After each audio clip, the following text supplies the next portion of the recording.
Hi, welcome everybody. And we're going live here with another interview with the candidates for City Council. This evening we're here with Matt Teaford.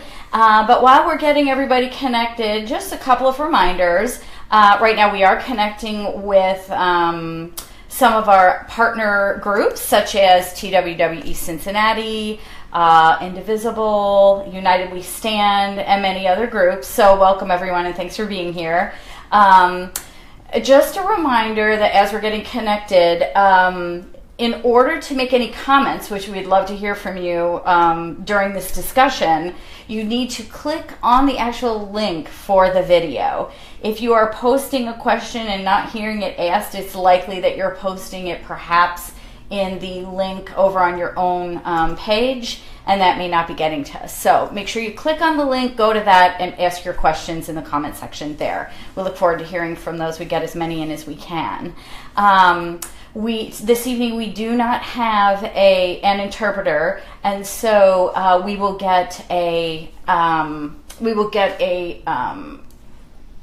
script out to everybody, a transcript, so that for those of you who are hearing impaired, you can look at that later on. That will be posted to the page as soon as we can get it. We definitely have been working on several of those in the past few weeks.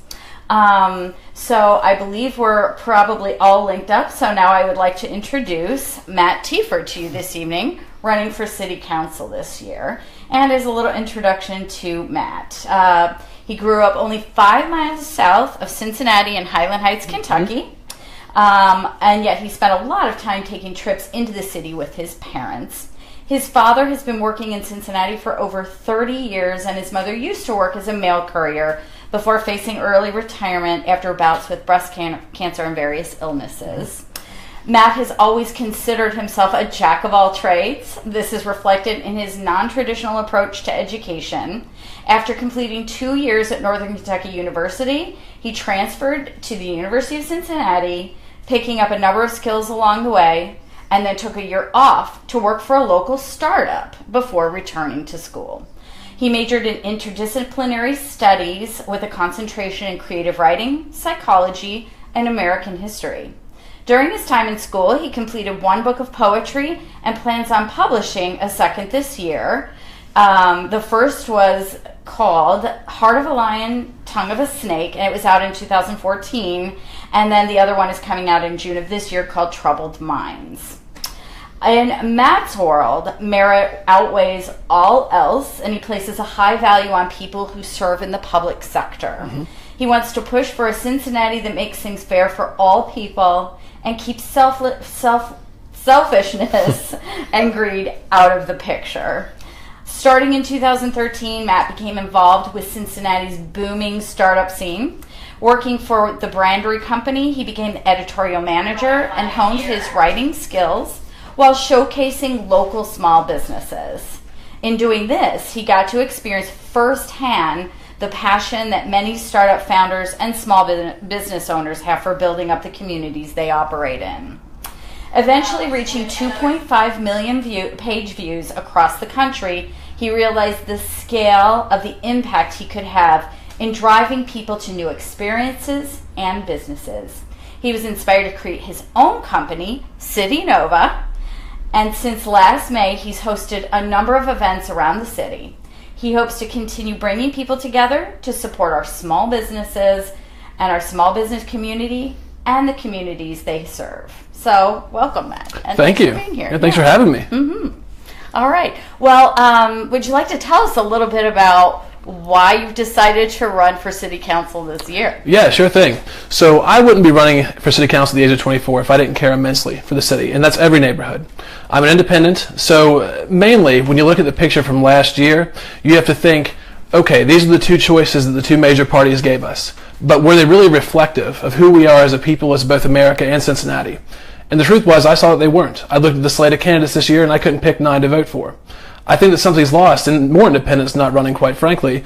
48% of people at a Gallup poll said that they identify as independent, and yet there aren't many independent candidates.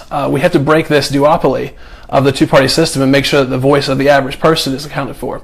So I'm running for this office at 24 for that reason. All right, excellent. Well, thank you for having speaking with all our folks who are very interested in hearing from you this evening.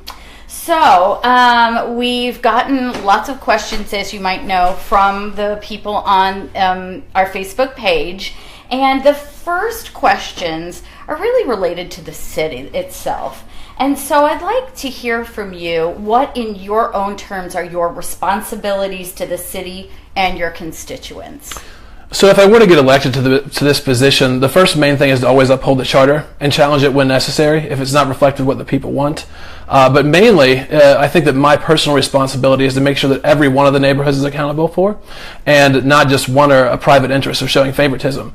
And with that, you have to hold the other people that are holding office that are either elected or appointed to do the same. So I plan on doing that regardless of what neighborhood you come from, who you voted for last year, or anything else. I want to be the one to do that. Okay. And one of the questions was how will you address all of your constituents' needs? And along those lines, how would you potentially heal or address the current political climate? But the funny thing is that part of my campaign is actually all about that, being an independent. The goal is to make sure that regardless of what party you come from, that your ideas are heard, and regardless of whether you're in the minority in the city in regards to race or the party you come from, that you actually have a seat at the table. Because right now it doesn't seem that way. And a lot of neighborhoods have expressed this to me as I've gone door to door. So it's just basically making sure that everyone has a seat at the table and that issue is addressed first and foremost. Okay. And how will you guarantee or be held accountable working for everybody and not for those special interests? Yeah, the funny thing is that actually one of my big initiatives while I run for office is to make sure that by the end of my first term, when I win, is to make sure that we have a new system updated, because right now the system only tracks expenditures up to 2015. It's now 2017. It's not hard to tell why we have a shortfall in the budget when this is so outdated. People need to know, and I want people to hold me accountable. So when they look at this website and this app that I want to build, that they can see this and then hold not only me accountable, but everyone else as well. Okay, all right. So what will be the best way for your constituents to communicate with you? I'm pretty active on social media, actually. So, sending me a message on Facebook, I always try to get back as quickly as possible. Email always works. I try to have a response time of less than 5 minutes, just as a rule of trade, because it's just courteous to do so. How about once you get in office, if you do, how will you best be reached and addressing those needs at that point? 5 minutes is pretty tough. Oh, yeah. City Council. That's definitely true. Yeah, the big thing, and I supported Tamaya, wrote an article for the Inquirer. Tamaya wrote a pretty good one too, and it was about making City Hall accessible for everyone in the city. So she wants to put, the city council meetings back out of the communities, and by doing that, you can't just be a faceless politician hiding behind the scenes. You have to go out there and face your constituents. We see that as a huge problem right now. So I'm not afraid of anything, and people can come and talk to me whenever, and I'm always going to give them the truth. All right. How do you feel about Cincinnati's status as a sanctuary city? What's your point of view on that? Yeah, it's pretty interesting, actually. The federal government actually just put out a statement saying that Cincinnati wasn't recognized as a sanctuary city. This was put out by Jeff Sessions literally just earlier this week, I believe. So the interesting thing is that's not actually true about us. We're not actually a sanctuary city. And even more interesting is the fact that we were actually making sanctuary city things happen prior to that. In March of 2015, the Cincinnati Police Department actually made it a thing to where they weren't going to go after people who were undocumented immigrants here. So we have to ask the question, what was this done for? It risked federal funds for a lot of ways. And also, since those rules were already on the books, we have to question, were the people who made that announcement ignorant to the rules that are already on hand, or were they just showboating? It's hard to tell, and I'll let the viewers decide on that one. Okay, all right. How will you work within the city council and local government to move the city forward into the future? Yeah, the funny thing is that everyone has a different idea of what forward means, right? So when some people think of forward, they might see a whitewashed neighborhood that's gentrified and has ticky-tack, businesses everywhere. That's not forward. At least from where I'm sitting, that's nothing progressive about that. For me, nothing can be considered truly progressive or going forward unless the whole city is moving with it. So that means it's not a project that just serves one neighborhood, but serves every neighborhood. So again, the big thing for me is making sure that we do fix things such as our transportation and infrastructure problem that we have right now with the buses, and many of our bridges are currently in trouble too. So I want to make sure that we push forward with things that help everybody, because that's what's going to make the community go forward. Okay, all right.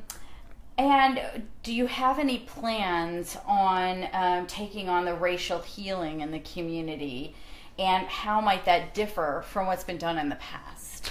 Yeah, the truth of the matter is that a lot of these neighborhoods are underserved as is, minority neighborhoods especially. They feel that they don't have a seat on council even when they kind of do. Mm-hmm. So the big thing is making sure that you empower them to have a voice and make sure that they're included in every conversation, because until someone feels empowered or wanted, they're not going to be able to come out and do things. So I want to make sure that we increase voter education, and I would definitely be in favor of making sure that we have 24-hour voting polls at some point down the line. I would love to make that happen. Okay, all right. How would you ensure that public schools are providing comparable and competitive education regardless of the race or economic status of the students? So while the county does manage the schools, there are a lot of things that we can do as a city to make sure this is happening. And that just comes down to actually going out as an elected official and going to the Cincinnati schools and engaging with the administration and the teachers there so they know that we care. Because while we don't make those decisions necessarily directly, it's having a voice and showing people that what's going on in there is important. So, okay. Yeah.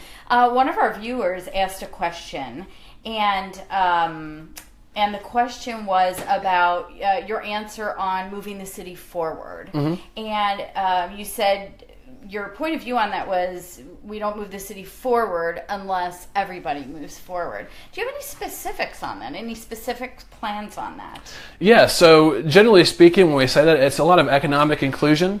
In regards to that, what I mean is that when we look at the budget and how it's dispersed, that it's dispersed fairly and not just to neighborhoods that are already prospering. If you look at the budget breakdown from every year, it seems like someone's always getting left out, and the community councils I've been to have voiced their concern on that. Mm-hmm. So that's a big thing for me, is making sure that the budget is distributed more fairly among the neighborhoods. Okay, all right.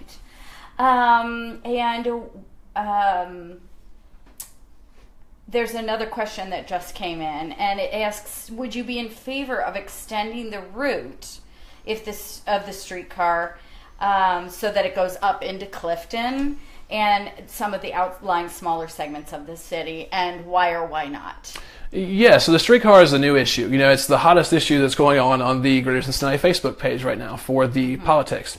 Realistically, when it was first announced, I was in favor of the streetcar very much. You know, when it was first supposed to go up to Clifton and uptown and get people back and forth, I was in favor of it. When state funding got cut, I was a little more concerned. And realistically, although people want to jump on it right now, you can't tell how successful something's going to be until you test it with time. And we haven't even gotten the results back from the traffic study yet that we just spent $400,000 on. I'm not ready to push anything forward on the streetcar until our bus system is addressed, because we have an aging fleet. We get many complaints of buses that are 13 and 17 years old, and those already have a hard time serving the members of our community all across the board. I don't have the time to talk about the streetcar right now when a lot of people in impoverished neighborhoods aren't being served by the bus system. So. Okay. Mm-hmm. Okay. So I'd like to talk a little bit about health and safety and things like that in the community. And what would you say is the city's responsibility related to public health? What role would you propose the city government having in that? Yeah, it's been pretty scary, actually. We've seen a lot of cuts come from both the federal and the state level for inner city funding. So this is a big issue for cities right now. And my personal policy is that community health should always come first. Before anything else, you have to make sure that you're fighting possible epidemics and making sure that the children of the city have the nutrition and everyone has a roof over their head. So for me, I think that realistically, the government needs to take a more proactive role at the city level to address those problems. Mm-hmm. And what do you think the role would be when it comes to health management and some of the resolution of the health disparities in the town? Do you have any specifics along those lines? Yeah, the sad thing is that there are neighborhoods where some people, when they're born, actually have a 20-year lower life expectancy than other neighborhoods in the same city. Yvette Simpson brought that up a little while ago, and I was just taken aback by that. Realistically, we've had an administration that's decided to cut human services time and time again, unfortunately, for the last 4 years. And it's unacceptable. There's no way that you can keep cutting from human services and say that you're moving forward as a city. I think that's actually holding us back. So I'll take a hardline stance on making sure that human services are never cut again. Okay. And how about the heroin epidemic in the area? Any thoughts on addressing that epidemic? Yeah, I actually lost my brother to a heroin overdose in 2011. So the issue is very close to me. But the thing is, it's not just heroin. It's opiates in general. It's alcohol. It's so many different things, and crack included. We can't just look at this as just a heroin issue. This is an overall epidemic. So the first thing we have to do is remove the stigma of addiction and make sure that we're actually looking at this, because there was an article going around lately. I don't know if you guys have seen it or not, but it was about generally this not being a disease. Don't call your addiction a disease. I was just disgusted by that. I mean, I've studied a lot of psychology in my time, and I really do know that these people need help. And until we remove that stigma and we put forward those initiatives to make sure that stigma is not there, we're never going to solve the problem at all, or even get started talking about it. Mm-hmm. Okay. What would you propose city government do to decrease the spread of HIV and syphilis in the Cincinnati area? Yeah, we actually saw something pretty unfortunate happen in southern Indiana last year with the outbreak of HIV due to dirty needles, from what we saw. So I'm a huge fan of needle exchange programs. The people who work them are just saints. It's unbelievable the work they do. Because realistically, in a city with so much drug abuse like this, where we know needles are going around, we're sitting on a ticking time bomb, possibly. So we have to make sure that those are funded, and we also have to make sure that when we're doing these things, that we're putting our hearts into it, that we're making sure that everyone is addressed. And then when we're doing sex education as well, it needs to be scientifically based and backed so that we can stop the spread of venereal and STDs that way. Mm-hmm. Mm-hmm. Okay. How would you support diversity training for law enforcement officers and first responders in dealing with mental illness, unconscious bias, and those kinds of things? Yeah, I'm a huge advocate of de-escalation training and overall law enforcement training in general. So there's no way around the fact that it needs to be ramped up after what we've seen over the past couple of years. So yeah, 100% advocate of that. Okay. Mm-hmm. Okay. What programs would you propose or implement to reduce the number of incidents of gun violence in the city? And some of the questions that are around that are recognizing unjust shootings in recent years. Are there any that you feel were unjust? And how would you propose reducing the overall gun violence in the city? Yeah, it's a very systemic issue, so I'm going to break this down in the best way that I can. The first thing I'll say is I am an advocate of the Second Amendment. So one thing we need to do is make sure that CPD is actually going out and possibly having gun safety training. I think that would be a good thing to actually let law-abiding gun users feel safe and welcome, because a lot of times they feel attacked in certain ways as well. But in regards to how we can actually increase safety, I would very much be in favor of a gun buyback program that uses data to target which weapons are being used. So a very specific gun buyback program that buys small handguns and guns that we know are being used through data. Okay. Mm-hmm. Okay. A question just came in from our viewers. Are there any plans to get more retail downtown, such as grocery, more shopping options, more housing and restaurants are moving in, but general retail seems to be moving out and is needed?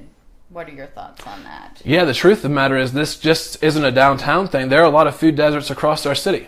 So generally speaking, I live really close to the Clifton Co-op up here, and it's been a huge success. I love going there. They have a little buy-in program, and I think the city needs to move forward in supporting ideas like that. So yes, it's a concern. I know that a lot of small businesses are going in, but not a lot of the retail sides when it comes to food and nutrition. So yes, I'm in favor of ending those food deserts through co-op programs. Okay, all right. How about other retail beyond just food? Do you have any thoughts on, other kinds of shopping? Again, beyond just restaurants and small boutiques. Realistically, we want to make sure that when we have people here, we're supporting our own small business community and not letting major corporations come in. We just saw something happen last week with the new development in OTR that's now going to allow national chains to come in, possibly. I'm not in favor of that. I've come from the small business community. I want to make sure that we're supporting the small business community however we can, whether that's retail or anything else. It's just making sure that they have what they need. Okay. What would you do to support women's health care in Southwest Ohio? Yeah, so I came back from the Women's March on Washington invigorated. I was there and there was such passion among the people. And I think that it's very telling about the direction we want our country to go when you see 500,000 people out there marching. So I will do whatever I can to make sure that no matter what happens at the state or federal level, that Cincinnati is always a place that stands up for places like Planned Parenthood. Okay. Do you support legislation guaranteeing members of the LGBTQ plus community and the ability to adopt?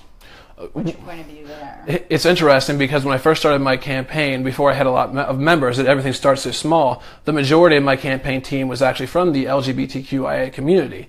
So I have so many friends from there. Yes, they're such great and upstanding citizens, and they deserve the equal right to raise a family and be loving towards children just as everyone else does. And you support legislation supporting that? Yes. Okay. Do you support legislation guaranteeing transgender individuals the ability to use public restrooms in which they feel safest, or would you oppose legislation limiting those rights? I'm always against any kind of discrimination. So I actually wrote a blog post, one of the first ones I wrote on my website about this issue. And it's just unbelievable that we argue about these restrooms when it's a place people go to relieve themselves. This is a place that everyone should feel welcome and the same right to just relieve themselves. So yes, 100% they should be able to use the restrooms just as anyone else should, regardless of what they identify as. And the sad thing is a lot of people use fear tactics to say, oh, well, we don't know if these people are going to come in here and harm us, when we haven't even seen a case of that really. What we have seen, however, is that when trans people are forced to use restrooms that they don't identify with, that there are actually violent crimes there. So it's a little bit backward about what some of the fear tactics will say. Okay. What public safety policies and initiatives do you support, and how would you allocate funding to support those plans? Yeah, so with public safety policies, you have to look at the big picture. We want to use data-driven approaches to solving these. I mean, sometimes you'll say that we need to increase the size of the police force. We need to do so many of these things, but we're not really using the data that shows what's working. So my first thing is using research-based initiatives and working with local professors at UC to make sure that the criminal justice needs are accounted for in that way. And are those existing studies that are there, or are you proposing funding new studies to address these issues? Yeah, there are so many studies done right here. We have one of the best criminal justice programs in the entire country right here in our backyard, and we're not really using the numbers that are there by them. So we have experts in the field right here. We need to start working with them. Okay. How would you improve accessibility in Cincinnati? And some of the issues that our page participants have asked about include more accessible buses, relay instead of TTY, accessibility of jails and City Hall, interpreters and captions for live events, those kinds of things. Yes, there are a lot of things that I want to do to be more inclusive. I know a lot of people have brought the issue of disabled people on the local transportation side of things. So I want to make sure that when we finally get funding for the buses that we're addressing the disability service as a part of that, because realistically a lot of people who don't have a way of getting around are often disabled. So again, we need to make sure that when we're putting this initiative forward for funding the buses that we have the money for them. And at the same time, again, as Tamaya Denard put forward, I want to make sure that we're going out into the neighborhoods so that even if you can't get down to City Hall at 2:30, because again, this is a blue-collar, hard-working city, most people aren't able to go down and voice their opinions then. But if we had them at 6 o'clock across the city, it just so happens there are 52 neighborhoods in our city, and there are 52 weeks in the year. I'm sure we can put 2 and 2 together and make sure that we have a city council meeting in every neighborhood. Okay, all right. So religious freedom legislation. Would it be something that you oppose or support, those kinds of the legislation that allows for discrimination on the basis of one's religious beliefs? And if not, if you do not support that, how would you defend against this legislation? Yes, the scary thing is that some states are already putting forward some kind of legislation like this. So even if a state puts these things forward, sometimes the city can take a stand against it. So realistically, I know that Cincinnati is a place that's very welcome and it's very diverse. So for me, I'm completely against any kind of discrimination of any kind. It doesn't matter if you're from the gay community, if you're a minority, if you're just trying to practice your religion in private. It doesn't matter. Mm-hmm. If there's any discrimination in the city, it's not right. And I'll make sure that Cincinnati, and I'll make sure as an elected official to make sure that Cincinnati is a place that is welcoming to all diversity. Okay. Before we move on, one of our viewers asked a deeper question about the heroin epidemic and asked if you have any further thoughts about any specific actions that City Council can take to address this issue. Anything more specific? Yeah, so as of next year, 2018, medicinal marijuana will be available for people to use. We know that a lot of people don't just get addicted to heroin overnight. It's not the first thing they use. We were actually one of the worst areas in the country for the prescription pill pipeline before the feds came in and closed it off. So we know that a lot of these people were addicted to opiate prescription medication. We have not seen the same kind of reliability or the dependency from medical marijuana. So just being able and supportive of people being able to access that in our communities, I think is a good way to start. And making sure that people don't get addicted in the first place. So moving forward, I want to make sure that we can do whatever we can as a city so that people can get access to medical marijuana. Okay. All right. So the environment. What is the current condition of Cincinnati's water treatment plants? Are they overloaded? Are they within capacity? And how does this affect the water in the Mill Creek and Ohio rivers? Yeah, so from what I understand, we're lucky enough to have some of the cleanest drinking water in America. We're very lucky in that because literally 3 hours away, people have to boil their water still. So it's amazing. With that being said, there's never too much that you can do to try to be more environmentally conscious. If you guys haven't heard of it before, there's actually I think it's the Mill Creek Yacht Club, and they actually organize paddles up there to show people how polluted it is there. So we need to make sure that we're addressing that in the very least. Okay. Do you have any specifics on that? Oof, that's something I'm going to have to do a little bit more research on, quite honestly, and you can expect a response for that later in the week or early next week. Okay. What plans do you have regarding the ongoing battle between the city and county over upgrading the sewer system? Yeah, I actually met with someone a couple of weeks ago in Hyde Park voicing their concerns that nothing has happened since the flood happened in Hyde Park Square there a little while back. Resulted in the loss of priceless pieces of art and millions of dollars of damage. And the sad part is there's still no accountability. If you ask somebody at the MSD what's going on, you'll just get talking in circles. Well, the probability of this happening is just so low it's never going to happen again. But it already happened once, and we saw what happened. Again, I'm in favor of making sure that we have a more accountable sense of government, and I want to build this website so people know who's making these decisions and are able to hold them accountable. We need to organize people going out there too and meeting, because I don't think a lot of people know when the MSD meets, and we need to make that more accessible to the public so they can voice their concerns. Okay. What programs or initiatives would you support to make Cincinnati more environmentally responsible? And one of the questions surrounding that is about local electricity being sourced from sustainable resources such as wind, solar, water, instead of coal and natural gas?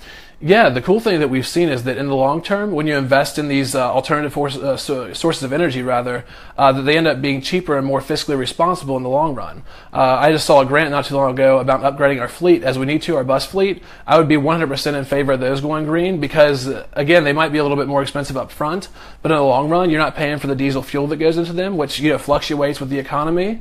And I definitely want to make sure that we're not behind the curve with electric cars and electric trucks, because we're going to see over the next 20 to 30 years these electric 16-wheelers and big rigs that transport across the country. We're going to be a little black hole here because a lot of other local cities have already started pushing that forward to make sure that when this goes and happens, that the bus routes go through their city. So I want to make sure that those buses can stop here as well. Okay. So you've talked a little bit about this, but do you have anything else to talk about, whether it's specifics or plans or things you're looking at regarding alleviating poverty in Cincinnati by improving the bus system and public transportation? I know you addressed it a little bit before. Are there any other specifics or things you're considering, researching, and looking into? Yeah, so I went to the SORTA board meeting last month, and what they said was essentially they've done data mining for years now. So we know which communities are underserved.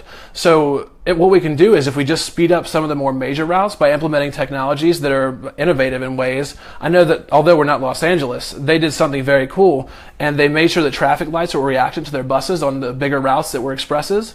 So they spent a minimal amount of money for a maximum return, and they were actually able to pull buses off of those lines and put them into areas that were underserved. So that way you can increase accessibility to a lot of those neighborhoods. And I've been meeting with a lot of the graduate students and members from UC to discuss innovative ways we can make make this happen while still being fiscally responsible. Okay. And are there any other specific public transportation initiatives that you're aware of right now that you're supporting or planning to introduce beyond that? Yeah, so the Better Bus Coalition is actually going to have a press conference coming up soon. They're a group that's very passionate about the metro system. I plan on going to their press conference. I believe it's next Thursday, and I recommend that everyone looks into them and supports them because they have a great vision for the city. Okay, all right. A couple of additional questions from our viewers. One is about safety in Clifton. With UC there, I'm worried about our kids' safety. There seems to be a lot of crime around there.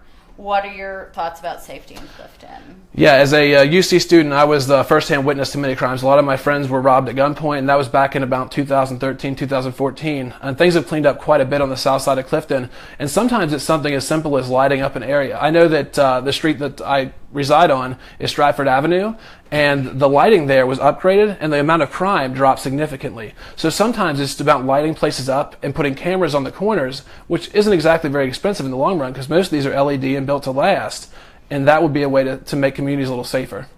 Okay, all right. And another question from our viewers: the this homelessness seems to be a huge problem in the city. So what would be your thoughts on alleviating or addressing that issue? Yeah, so as I said before, the first thing we got to do is stop cutting on human services, because those are the services that directly benefit our homeless population.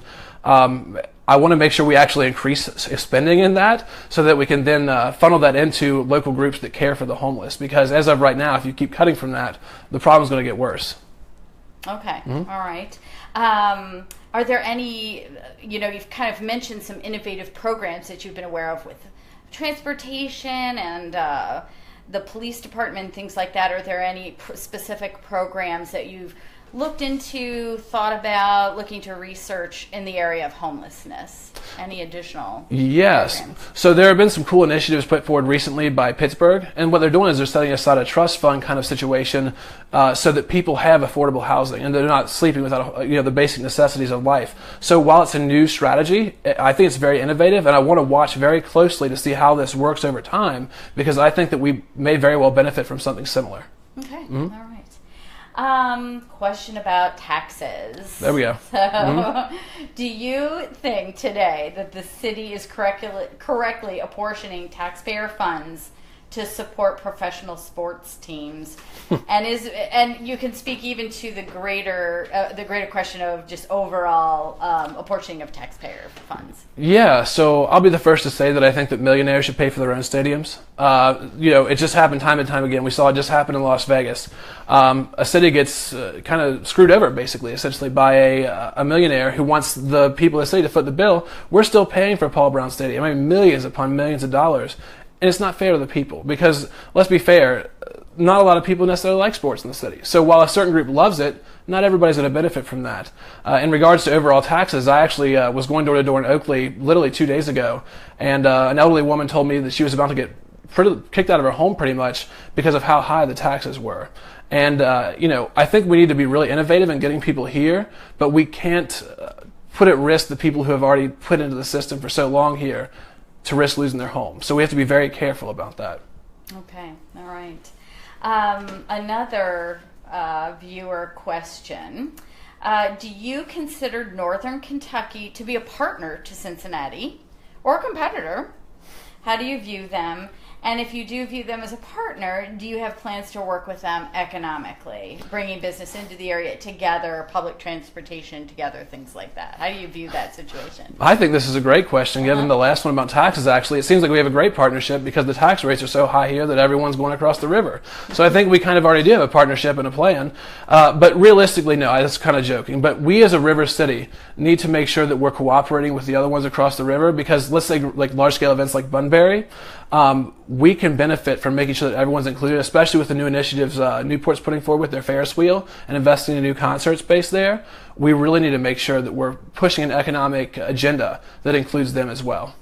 Okay, all right.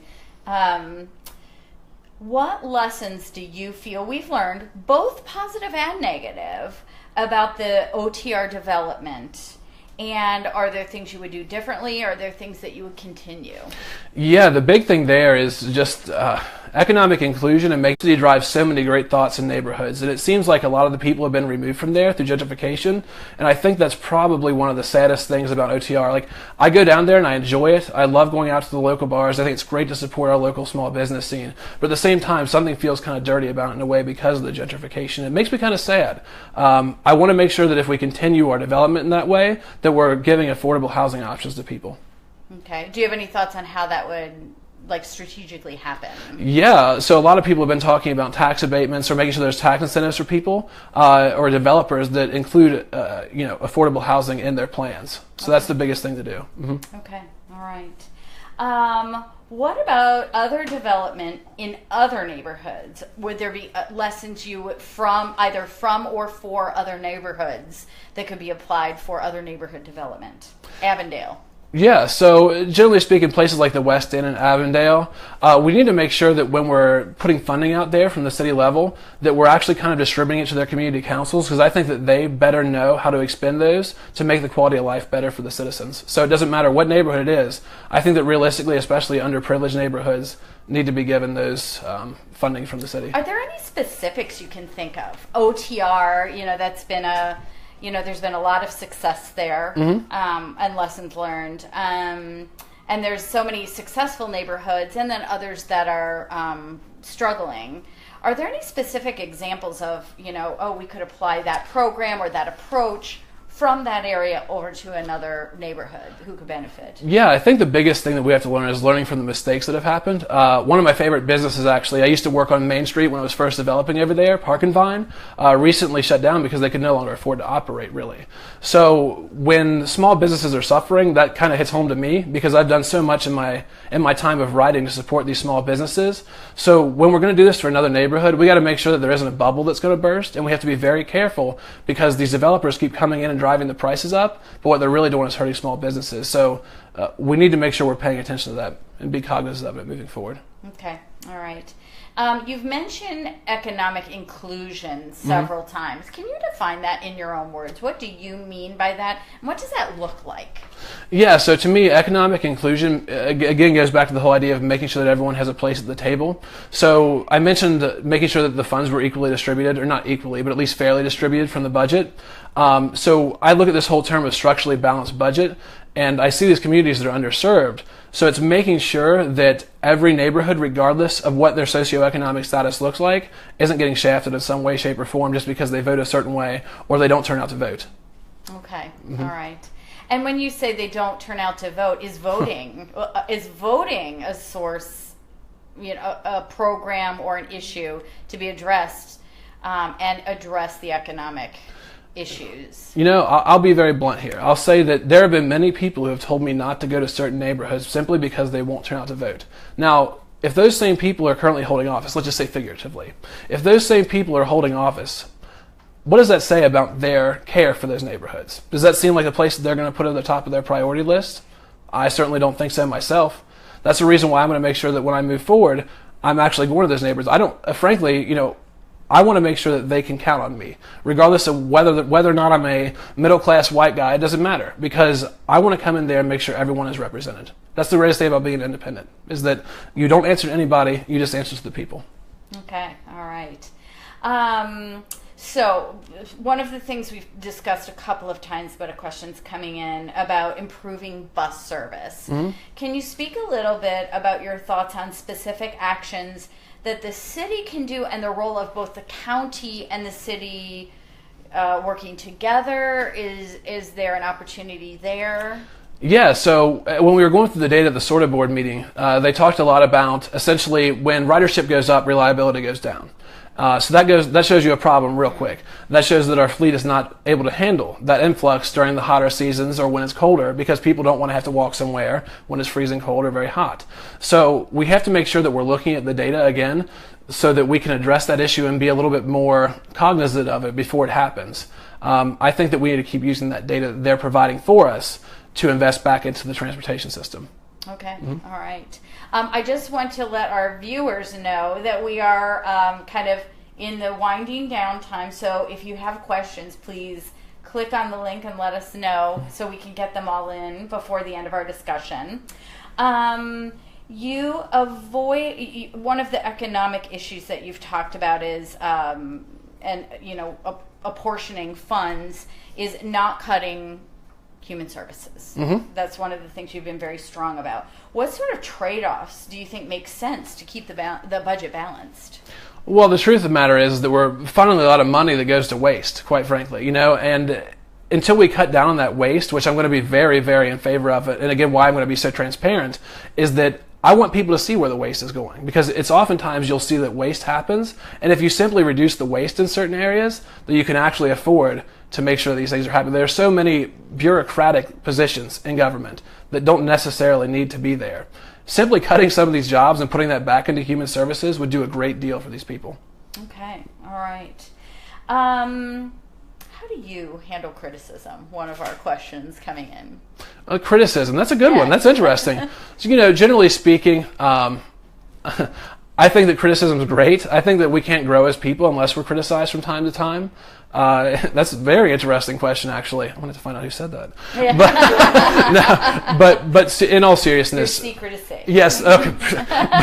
But in all seriousness, if someone's going to be critical of you, it's good. It's good that people are critical of you, because if you're not challenged in the slightest, you're never going to grow as a person. So I welcome any kind of criticism, and I'm always going to be willing to talk about it. Okay. I'd like to ask you a little about the things that you're most excited about. Mm-hmm. I'd like to start with, what's that one economic opportunity in Cincinnati that you are most excited about? You've got a lot of things you're excited about, but is there one that you really... Yeah. So in regards to economics development, for now. Yeah. Oh, 100%. We're just completely undercutting our ability to use tourism as a thing to bolster our economy. We have more breweries per capita in this city than almost anywhere else in the country. I've been a huge fan of our small business and brewery scene, and I think that realistically, if we just invested a little bit more money into our tourism, that we could create national campaigns to get more people in here, which oddly enough drives economic development. So tourism is, I think, the path of least resistance to bringing more money to the city. And why, you said, I feel we're undercutting that. What makes you feel we're undercutting our tourism opportunities in Cincinnati? The big thing is, I can't remember the last time that I saw a marketing push by the city for tourism. I've never seen it anywhere. In fact, the website seems kind of outdated. The Cincinnati USA thing is kind of outdated in itself. It's been around for years now. We need to do an entire overhaul, if you want me to be quite frank, and push forward an agenda that gets people in here. Okay. Any other really big things across all areas of city council responsibilities and opportunities for the city? What would be your top one or two other items you'd be excited about? Realistically, when I look at I would love to get more money back into the community centers that serve so many people in our community.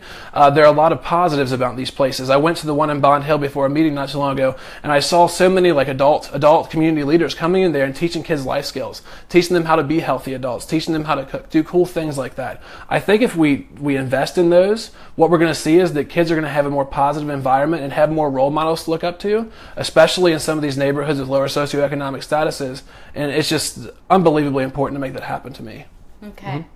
Mm-hmm. Are there any issues that keep you up at night, that most worry you? Yeah. Again, the drug use thing is always one of those things that just, it eats at me. Again, not for the personal reason even, but because I know that I still have people in my family who are battling addiction. I know so many people across the board are battling it. And I know it doesn't matter what neighborhood it is, and I know that Price Hill happens to be a really rough area in regards to the people walking around kind of strung out. And I want people to know that realistically, until we actually address this, and I'll be blunt again, the city council meeting after the record number of overdoses last year, they spent not very much time talking about the heroin problem and more time talking about union raises, which is interesting because those are the people who tend to line the pockets of people running for office. That keeps me up at night. When we care more about private interests than community health, that's a problem. Okay, all right. A couple of additional questions coming in from our viewers. So you mentioned, I think some of the economic opportunity is in getting rid of waste. What do you think of as waste in the budget? Yeah, so I kind of touched on it a little bit, but again, there's a lot of bureaucratic nonsense that goes on in the government where there's way too many positions that are kind of just like talking in circles. Sometimes just cutting out those bureaucratic niceties, if you will cut a lot of money and save us a lot in the long run. Okay, all right. We've talked a little bit. You mentioned the term food deserts in Cincinnati. We have those, and they're an issue. Would you explore a public-private partnership with Kroger to solve issues of food deserts in Cincinnati, or are there other solutions you would propose? I would 100% be in favor of that private-public partnership. The big thing that we have to address right now, again, my big thing is community health. Nothing has been done to address not only the childhood hunger and poverty epidemic, because now we're floating still. It's been ages now, it seems like, that we've been floating around the 50% mark for childhood poverty, which really translates to family poverty. Until we actually address that, nothing's going to get better. We need to make sure that we can use whatever outlet possible to fix this. And yes, I'd be in favor of that. Okay, all right. So someone is writing in with some